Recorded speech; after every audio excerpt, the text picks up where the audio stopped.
بسم الله الرحمن الرحيم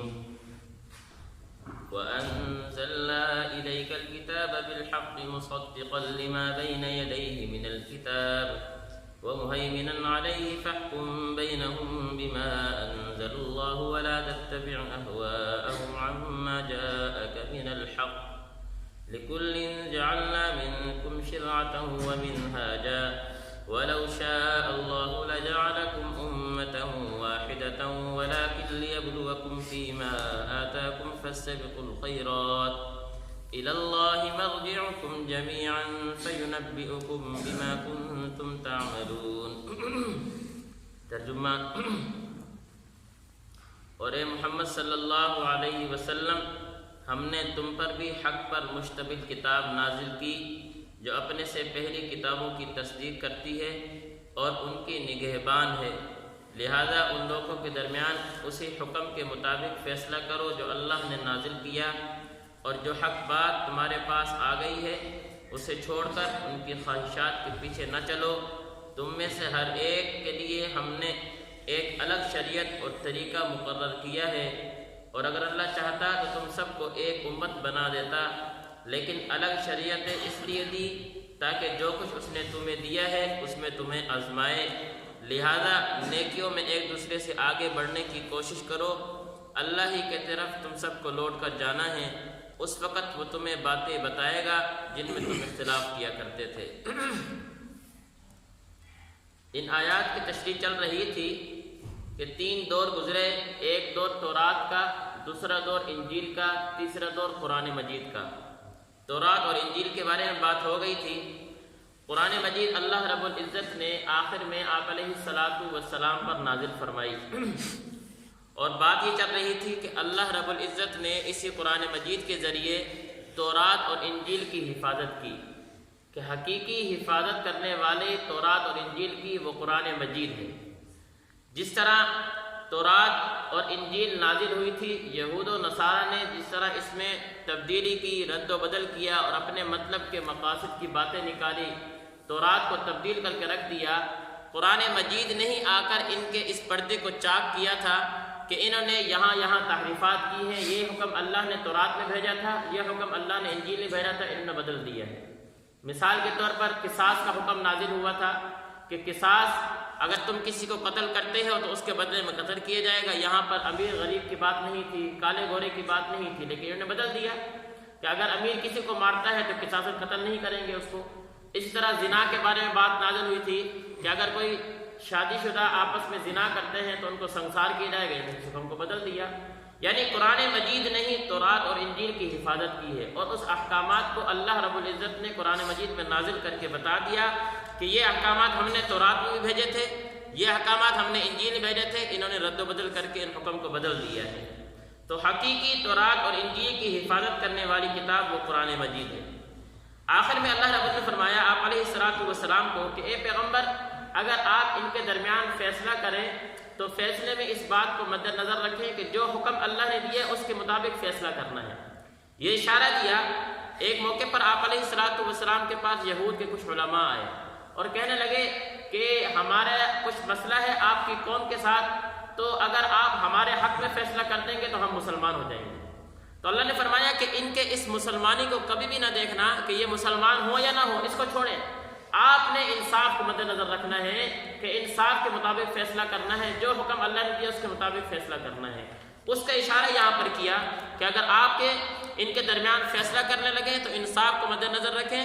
ان کو نہ دیکھیں کہ کون آیا ہے میرے پاس اور یہ کیا کہہ رہا ہے، اللہ رب العزت کے حکم کو مد نظر رکھتے ہوئے فیصلہ کرنا ہے۔ یہاں پر ایک سوال کا جواب بھی دیا، لِكُلٍّ جَعَلْنَا مِنْكُمْ شِرْعَةً وَمِنْهَاجًا،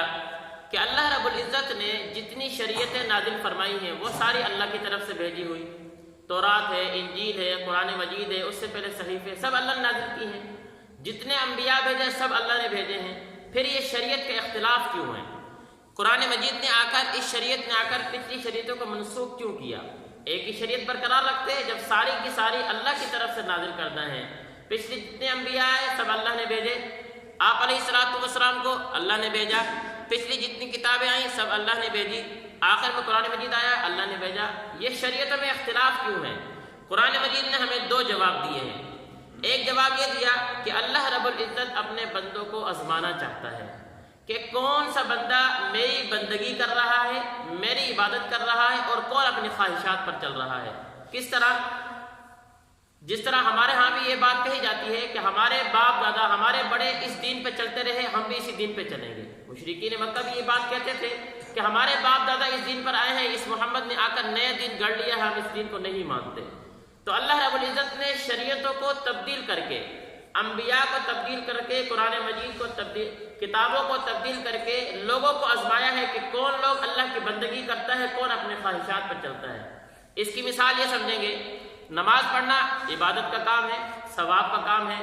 لیکن جن اوقات میں نماز پڑھنا مکروہ ہے، ان اوقات میں نماز پڑھنا ثواب کا کام نہیں ہے۔ سورج نکل رہا ہے، جس طرح زوال کا ٹائم ہے، غروب آفتاب کا ٹائم ہے، نماز پڑھنے سے منع کیا گیا ہے۔ اب اگر کوئی آدمی کہتا ہے جی نماز پڑھنا ثواب کا کام ہے، میں نماز پڑھ رہا ہوں، آپ مجھے کیوں منع کرتے؟ نہیں، اس موقع پر نماز پڑھنے سے منع کر دیا گیا۔ اب بندگی یہ، عبادت یہ کہ اللہ کے حکم کو اس موقع میں مانتے ہوئے نماز نہ پڑھے۔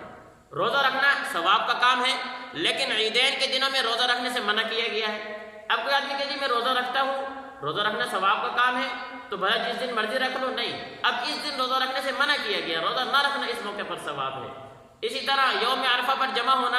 کتنے بڑے عبادت کا دن ہے، اور اس دن انسان اللہ کے ہاں جو دعا مانگتا ہے وہ قبول ہوتی ہے۔ حج کے دن میں سب سے عظیم جو افضل دن ہے وہ یوم عرفہ کا دن ہے، لیکن وہ صرف 9ویں ذی الحجہ والے دن۔ اب انسان 9ویں ذی الحجہ کو چھوڑ کر کسی اور دن وہاں چلا جائے اور جا کر عبادت کرے، عبادت تو ثواب مل جائے گا، لیکن وہ جو افضل دن کی فضیلت تھی وہ صرف 9ویں ذی الحجہ کی، آگے پیچھے کسی اور دن کی نہیں ہے۔ تو اللہ نے شریعتوں کو تبدیل کر کے، انبیاء کو تبدیل کر کے، کتابوں کو تبدیل کر کے اس امت کو، ان لوگوں کو آزمایا ہے کہ کون میری بندگی کرتا ہے، کون اپنی خواہشات پر چلتا ہے۔ ایک جواب یہ دیا۔ دوسرا جواب یہ دیا ہے فاستبقوا الخیرات، کہ اللہ رب العزت نے شریعتوں کو تبدیل کر کے لوگوں کی آزمائش، لوگوں کے جو مزاج ہیں وہ مختلف ہو کرتے ہیں، طبیعتیں مختلف ہیں، زمانے کے اعتبار سے لوگوں کے مزاج بدل جایا کرتے ہیں، اس لیے اللہ رب العزت نے لوگوں کی آسانی کے لیے ان حکم کو اور ان احکامات کو تبدیل کیا ہے۔ پہلے حکم کو ختم کر دیا، دوسرے حکم کو باقی رکھ دیا، پہلی شریعتوں کو منسوخ کر دیا، دوسری شریعتوں کو اللہ نے آخر میں ناسخ بنا دیا ہے۔ اس لیے اللہ نے یہ شریعتوں کو تبدیل کیا۔ لیکن مفسرین یہ کہتے ہیں کہ پہلے شریعتوں کو ختم کر دینا، بعد والی شریعتوں کو باقی رکھنا، اس کا مطلب یہ نہیں کہ پہلی شریعتیں غلط تھیں، وہ بھی ٹھیک تھی، آنے والی شریعت بھی ٹھیک ہے، پہلی کتابیں بھی ٹھیک تھی، پہلے آنے والے انبیاء بھی ٹھیک تھے، جو آخر میں انبیاء آئے، جو آخر میں کتابیں آئیں وہ بھی ٹھیک ہیں، لیکن ان کو بدلا اس لیے جاتا ہے کہ مثال سے یہ سمجھیں گے کہ ایک آدمی مریض ہے، ڈاکٹر کے پاس گیا، ڈاکٹر نے اس کو چیک کیا، چیک کرنے کے بعد اس کو کہا کہ یہ دوائی آپ نے 2 دن کھانی ہے، 2 دن کے بعد یہ دوائی نہیں کھانی، اس کو چھوڑ دینا ہے، اس کے بعد یہ دوائی تبدیل کر دینی ہے، پھر یہ دوائی استعمال کرنی ہے۔ اب جو پہلے 2 دن اس نے دوائی استعمال کی، اس کا مطلب یہ نہیں کہ یہ غلط تھی، اس ٹائم اس کے مرض کے مطابق یہ دوائی درست تھی، اس سے اس کا علاج ہو گیا۔ اب 2 دن کے بعد وہ والا مرض ختم ہو چکا ہے، اب یہ والی دوائی اس کا استعمال کرنا اس کے لیے فائدہ مند ہوگی، پہلے والی دوائی استعمال کرنا ٹھیک نہیں ہوگی۔ تو جس طرح پہلی جو دوائی دی تھی وہ اس کا استعمال ٹھیک تھا، وہ غلط نہیں تھی، اسی طرح آنے والی جو پہلی شریعتیں تھی وہ بھی ٹھیک تھی، لیکن اس وقت کے لحاظ سے۔ جب اللہ رب العزت نے آخر میں انبیاء آپ علیہ السلام کو بھیجا، قرآن بھیجی، اس وقت کے لحاظ سے یہ شریعتیں ٹھیک تھی، پہلی شریعت وہ اس وقت کے لحاظ سے ٹھیک نہیں تھی، اللہ نے ان کو ختم کر دیا ہے۔ ایک بات۔ دوسری بات آخر میں خلاصہ یہ سمجھیں گے کہ اللہ رب العزت نے اس پورے رکوع میں ہمیں کیا حکم دیے ہیں۔ ایک حکم یہ دیا کہ تورات میں اور انجیل میں وہ احکامات جو نافذ العمل تھے، جن پر عمل کرنا ٹھیک تھا، اللہ نے قرآن مجید میں وہ احکامات باقی رکھے، برقرار رکھے۔ جس طرح قصاص کا مسئلہ، زنا کا مسئلہ، جو احکامات تورات میں تھی وہی احکامات اللہ نے یہاں قرآن مجید میں باقی رکھے۔ آج ہمارے لیے ان پر عمل کرنا درست ہے، ٹھیک ہے۔ دوسری بات ہمیں یہ سمجھ آتی ہے کہ اللہ رب العزت نے جو احکامات بھیجے، اگر کوئی اس کے مطابق فیصلہ نہیں کرتا تو بعض صورتوں میں اس کے مطابق فیصلہ نہ کرنے والا کافر قرار دیا گیا۔